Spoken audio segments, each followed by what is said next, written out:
South ఇండియాలోని అతి తక్కువ ధరలకి రత్నాలను అందించే ఏకైక సంస్థ 6JVR. థింక్ బిగ్ అంటారు. ఏదైనా చాలా పెద్దగా ఆలోచించాలనేది దీని సారాంశం. ఇప్పుడు ఆంధ్రప్రదేశ్ ప్రభుత్వం బహుశా ఇదే విధానాన్ని అమలు చేసేటువంటి ప్రయత్నం చేస్తుంది. ఒకటి కాదు, రెండు కాదు, ఆంధ్రప్రదేశ్ తీరం వెంబడి ఇప్పటి వరకు దాదాపు 1000 కిలోమీటర్ల సముద్ర తీరం ఉందని చెప్పుకుంటూ వచ్చినటువంటి పాలకులు ఎవరు కూడా పెద్దగా దానిపైన ఫోకస్ పెట్టిన పరిస్థితి లేదు. ఇప్పుడు ఏకంగా ఆంధ్రప్రదేశ్ తీరంలో కనీసం 700 బీచ్లు ఏర్పాటు చేయడానికి కావాల్సినంత అవకాశాలు ఉన్నాయని ఏపీ సర్కార్ చెబుతుంది. ఈ క్రమంలోనే ఆంధ్రప్రదేశ్ టూరిజం మినిస్టర్ కందుల దుర్గేష్ ప్రస్తుతం బెర్లిన్ పర్యటనలో ఉన్నారు. టూరిజంకి సంబంధించినటువంటి అవకాశాలు, ఎందుకంటే ఈసారి ఆంధ్రప్రదేశ్ ప్రభుత్వం ఇచ్చినటువంటి టూరిజం పాలసీలో టూరిజంకి పరిశ్రమ హోదా ఇవ్వడం అనేది, పారిశ్రామిక రాయితీలన్నీ కూడా టూరిజం రంగానికి వర్తించే అవకాశం ఉంటుందనే విషయంలో ఒక స్పష్టత వచ్చింది. ఈ నేపథ్యంలోనే దేశంలో విదేశాల్లో కూడా టూరిజం రంగంలో ఆంధ్రప్రదేశ్లో పెట్టుబడులు ఆకర్షించేందుకు విస్తృతమైనటువంటి ప్రయత్నాలు జరుగుతున్నాయి.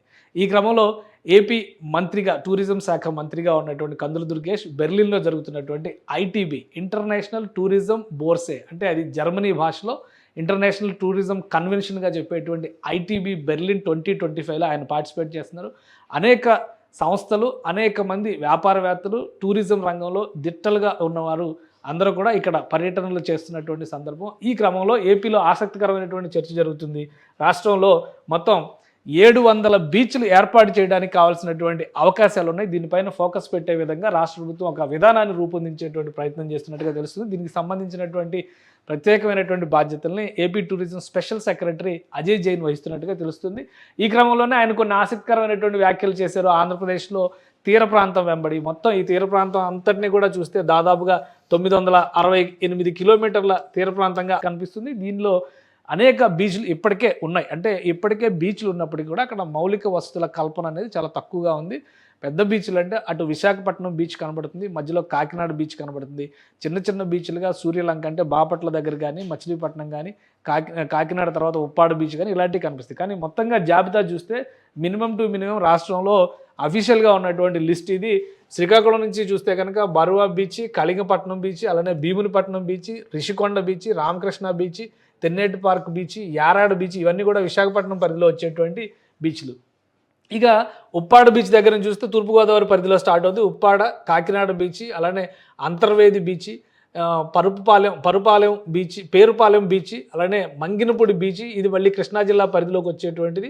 కృష్ణా జిల్లా పరిధిలో మొత్తంలో ఒకటే బీచ్ ఉంది. అక్కడ హంసల దీవి లాంటి ప్రదేశాలు ఉన్నప్పటికీ కూడా కేవలం ఒకే ఒక బీచ్ ఉంది, అది బందర్ బీచ్, అంటే మచిలీపట్నం దగ్గరలో ఉండేది. ఇది బాపట్ల సూర్యలంక బీచ్. ఇక వాడరేవు, రామాపురం బీచ్, మైపాడు, కోడూరు, ఇటు చూస్తే కనుక తుప్పలపాలెం ఇక్కడ వరకు బీచ్లు కనిపిస్తాయి. మొత్తం ఇప్పుడు ఆంధ్రప్రదేశ్లో ఉన్నటువంటి బీచ్ల జాబితా ఇది. అయితే దీనిపైన సమగ్ర అధ్యయనం చేయడం ద్వారా చిన్న చిన్న ఫిషింగ్ హార్బర్స్ దగ్గర నుంచి, మేజర్ హార్బర్స్ని వదిలేసి చిన్న చిన్న ఫిషింగ్ హార్బర్స్ దగ్గర నుంచి ఆ పరిసర ప్రాంతాలన్నింటినీ కూడా టూరిజంకి అనువుగా ఉండేటువంటి ప్రదేశాలుగా డెవలప్ చేయాలి. ముఖ్యంగా ఒకవైపు నుంచి బీచ్లు, ఇంకోవైపు నుంచి టెంపుల్స్, ఈ రెండింటిని కూడా ఇంటిగ్రేట్ చేస్తూ కొన్ని ప్రత్యేకమైనటువంటి వసతుల్ని కల్పిస్తే రాష్ట్ర వ్యాప్తంగా పర్యాటక రంగానికి ఊతమిచ్చేటువంటి అవకాశం ఉంటుందని రాష్ట్ర ప్రభుత్వం భావిస్తుంది. దీనిపైన ఒక విధానాన్ని రూపొందించేటువంటి ప్రయత్నాలు కూడా జరుగుతున్నాయి. ఆ క్రమంలోనే అంతర్జాతీయ స్థాయి సంస్థల్ని ఆకర్షించడం, పెట్టుబడులు ఆకర్షించడంలో భాగంగా ప్రైవేటు సంస్థల భాగస్వామ్యాన్ని పెద్ద ఎత్తున కోరుతున్నట్టుగా ఆంధ్రప్రదేశ్ ప్రభుత్వం చెబుతుంది. బెర్లిన్లో జరుగుతున్నటువంటి సదస్సులో కూడా మంత్రి కందుల దుర్గేష్తో పాటు ఏపీ టూరిజం బోర్డుకు సంబంధించినటువంటి ఎండి ఆమ్రపాలి కూడా ఈ పర్యటనలో పార్టిసిపేట్ చేస్తున్నారు. భారత దౌత్యాధికారుల బృందం సహకారంతో జర్మనీలో జరుగుతున్నటువంటి ఈ షోలో పెద్ద ఎత్తున చర్చలు జరుగుతున్నాయి. వాటికి సంబంధించినటువంటి ఎంఓయూలు కానీ, రాష్ట్రాన్ని విజిట్ చేసి రాష్ట్రంలో ఉన్నటువంటి తీర ప్రాంతంలో ఉన్న అపార అవకాశాలని, అలానే చారిత్రక వారసత్వ కేంద్రాలని దర్శించడం ద్వారా అక్కడ ఏర్పాటు చేయదగినటువంటి పర్యాటక ఆకర్షణలపైన ఫోకస్ పెట్టే విధంగా రాష్ట్ర ప్రభుత్వం కసరత్తు చేస్తుంది.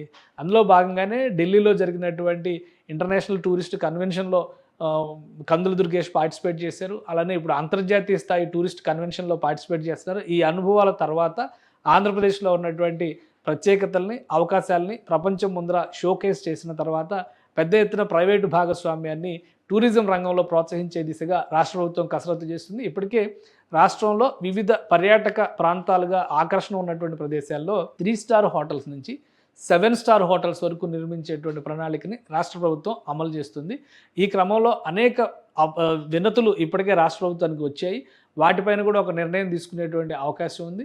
అలానే పర్యాటకంగా ప్రత్యేక ఆకర్షణ కలిగినటువంటి విశాఖ లాంటి వాటిని మరింత అడ్వాన్స్డ్గా తయారు చేయడానికి కావాల్సినటువంటి అవకాశాలపైన కూడా రాష్ట్ర ప్రభుత్వం అధ్యయనం చేస్తుంది. ప్రధానంగా టూరిజం రిసార్ట్స్ అన్నీ కూడా సముద్ర తీర ప్రాంతంలో డెవలప్ చేయడం, అలానే నదీ తీర ప్రాంతాల్లో ఉన్నటువంటి వనరులను ఉపయోగించుకోవడం ద్వారా అక్కడ టూరిజం అట్రాక్షన్స్ని పెద్ద ఎత్తున క్రియేట్ చేయడం, ఇందులో ప్రైవేటు భాగస్వామ్యాన్ని పెద్ద ఎత్తున ప్రోత్సహించడం, ఇదే పాలసీగా రాష్ట్ర ప్రభుత్వం వ్యవహరిస్తుంది.